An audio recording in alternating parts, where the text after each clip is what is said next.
love football, and the World Cup final is coming up on Sunday. So even though inside the actual stadium where fans can get drinks and snacks isn't completely done yet, the actual soul of the stadium, the whole thing, the football part of it, the outside, all of it is done. So I thought I'd jump the gun and just show you around now as it is before it's completely finished. And there will be a part 2 to this video where I show you not only where the fans can hang out and drink and eat and have lots of stuff to do, but also where the players get changed, where they train. But for now, let's take a look around my mega football stadium.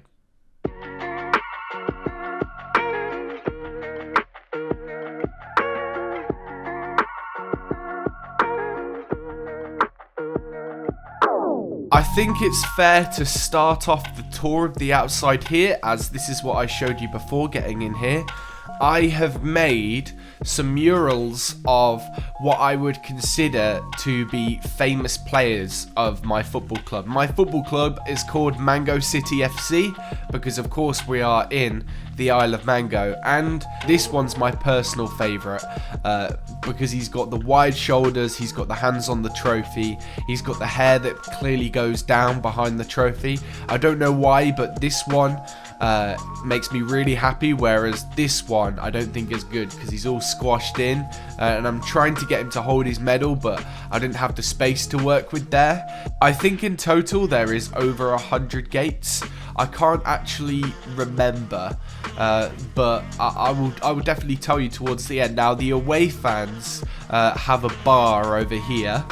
It is nowhere near as cool as the stuff I'm planning to make for the home fans.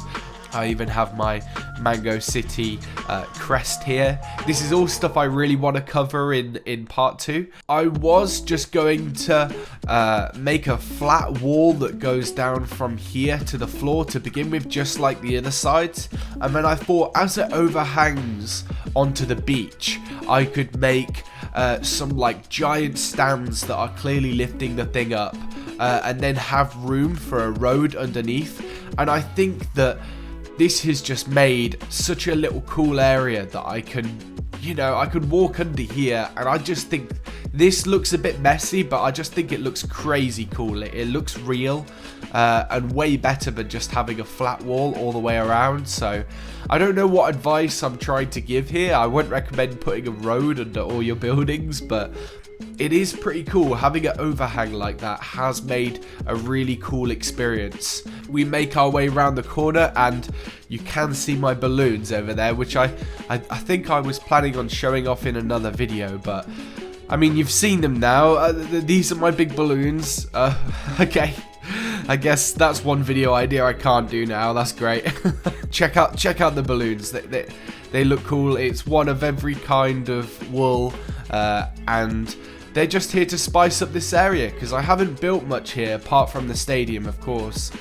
Where these trees are is all going to be buildings, so for now I just thought I'd spice the area up with these balloons, and they are here to stay. And this is actually my favourite side of the stadium. I even have a map of the Isle of Mango here. There are maps all over the city, but here's the first time I can actually show you the map because I've been hiding the stadium from you for so long that, yeah, I mean, the proportion isn't right. It is taking up a lot of the city. Real cities don't have a stadium that takes up like a fifth of the entire island or whatever, so it might be a bit unrealistic there, but I absolutely love how this looks on a Minecraft map. I'm super proud of this, and I'm sorry if my voice sounds super like hyper and loud compared to normal. I try to keep my videos chill, but the reality is I've been so excited to show you the stadium, and there's so much I can say about it that this video would be so long. Yes, gate 1, oh, there's a villager in here. Gate 166. There is 166 entrances to the stadium, and real quick, this pub is called The Right Shirt, and it is a big fan zone for the Mango City FC Supporters Club, brackets the firm, which established in April this year. So I did say this stadium has been going for a long time.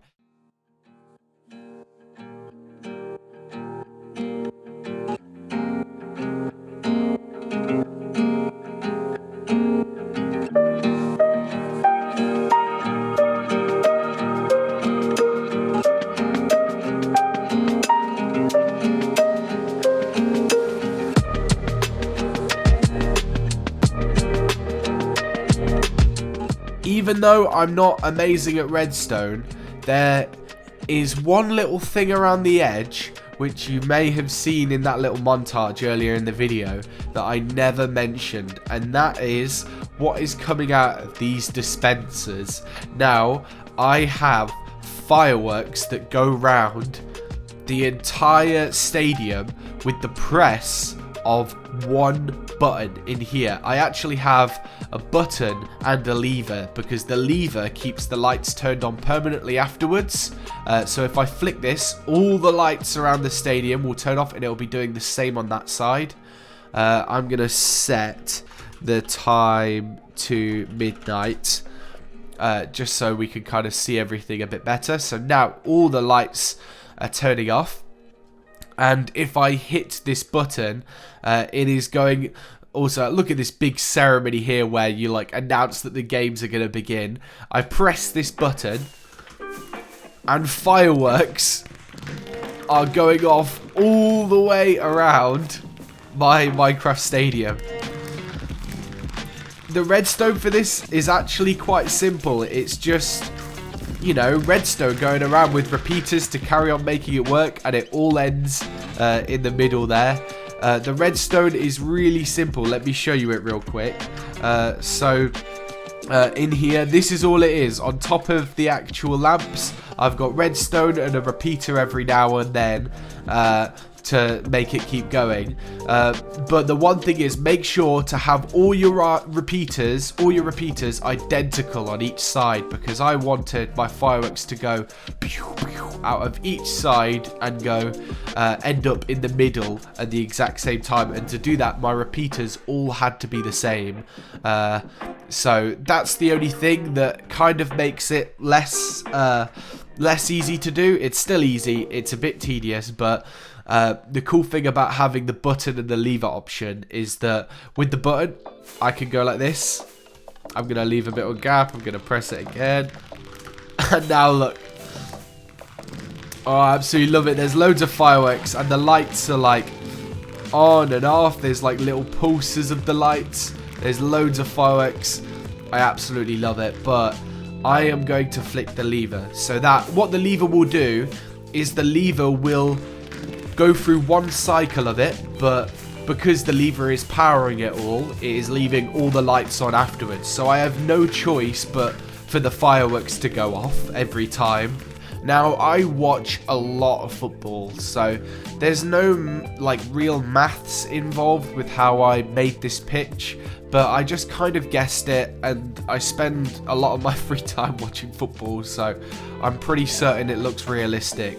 But I'm sure with a quick Google you can find some really cool dimensions for a football pitch on Minecraft. I'm not too worried about inspiring you how to make a football pitch because it's actually so easy. It just takes a while, and if you want to make something realistic, be prepared to give up a lot of space. I think this football pitch is like 80 blocks long, so that means your stadium is going to be really long. So just bear that in mind if you want to make something this size. You need to have a very, very big flat area to start.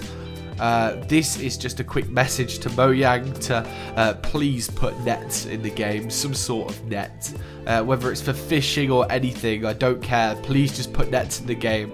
I do not want to be using cobweb. Before I go, I just want to do one test. As a big fan of football, I'm gonna predict who will win the World Cup, and I've got a pretty stupid method for doing that. Okay, the stupidest World Cup prediction test of all time. I have a zombie called Argentina and another zombie called France.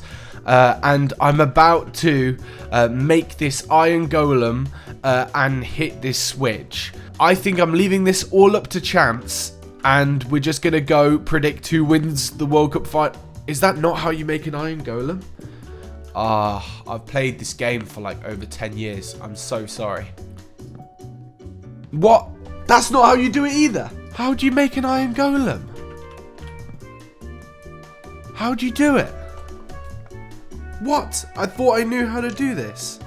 Okay, so I don't know why this hasn't worked. This definitely should work.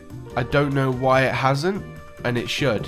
Oh, it has. Okay, there's my iron golem, and we're releasing Argentina and France. Now, Argentina's coming out first. No! I don't know why I acted so sad, because...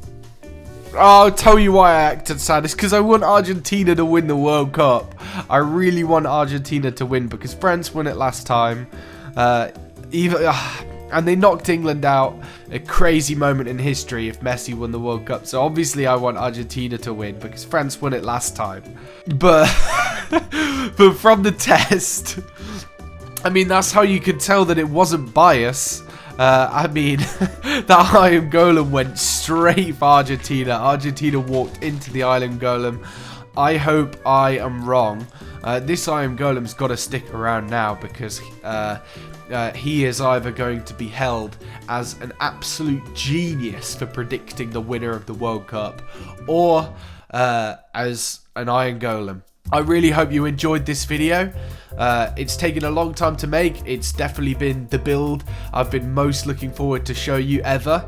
Make sure you subscribe, because in part 2 I am going to show you what happens inside the tunnel and what the guests get to do inside the grounds. There is so much to show you inside, and we will get to that soon. So thanks so much for watching, and I'll see you next time. Goodbye.